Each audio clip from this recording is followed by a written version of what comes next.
is one of the most recommended supplements on earth. It's also one of the most wasted because most people are taking it either in the wrong amount or in the wrong form and reading the label completely wrong. So let me tell you what omega-3 actually does inside your body. What does the research really support? And what is that one thing on that bottle the manufacturer is quietly hoping you won't check? Let's start with why your body cares about this at all. Your body is in a constant balancing act between inflammation and the resolution of inflammation. Inflammation isn't the enemy, it's how you heal. The problem is when it never switches off.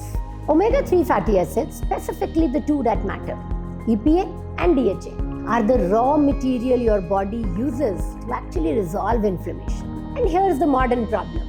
Our diets are flooded with omega-6 from processed foods and industrial seed oils and starved of omega-3. And that imbalance keeps the body tilted towards inflammation day after day.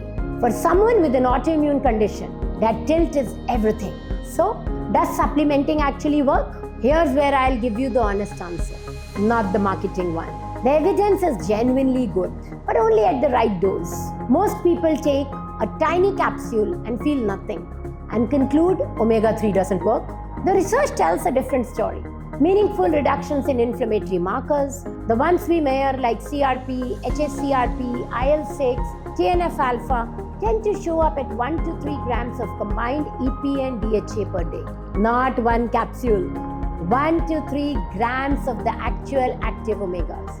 And in autoimmune conditions specifically, studies using around 3 grams a day have shown real reductions in disease activity. Lupus, psoriasis, type 1 diabetes, inflammatory bowel disease. And this matters, this is not overnight. Inflammatory markers begin shifting in roughly 3 to 8 weeks. Real symptom relief? The joint stiffness, the pain, often takes 3 to 6 months of consistent use. Omega-3 is not a painkiller. It's a slow, structural change in your body's chemistry. Patience is part of the prescription. Now, the label. The thing they are hoping you won't check. Pick up almost any fish oil bottle. The front says in big letters, 1000 milligrams. And you assume that's your dose. But it almost never is. That number is the total fish oil. You have to turn the bottle around and find the actual EPA and DHA. And often, in a 1000 milligram capsule, the real active amount is only 200 or 300 milligrams, which means to reach a real therapeutic dose, some people would need 6, 8, even 10 of those capsules a day without ever realizing it. The single misunderstanding is why so many people think omega-3 failed them. It didn't. They were taking a fraction of a real dose. So read the back. Add up the EPA and the DHA. That number is your real dose, not the big one on the front. And now the part a responsible doctor cannot leave out. More is not infinitely better. At very high doses, omega-6 supplementation has been linked to a higher risk of heart rhythm problem called atrial fibrillation. This is exactly why I won't give you a single magic number and send you off.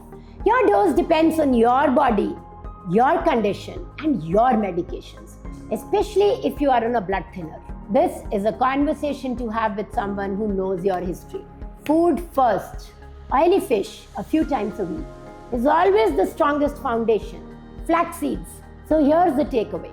Omega-3 is one of the most genuinely useful tools we have for inflammation when you respect the dose. Read the real numbers and give it time.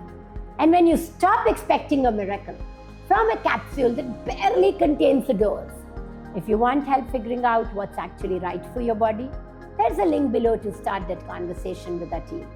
No pressure. It's there when you are ready.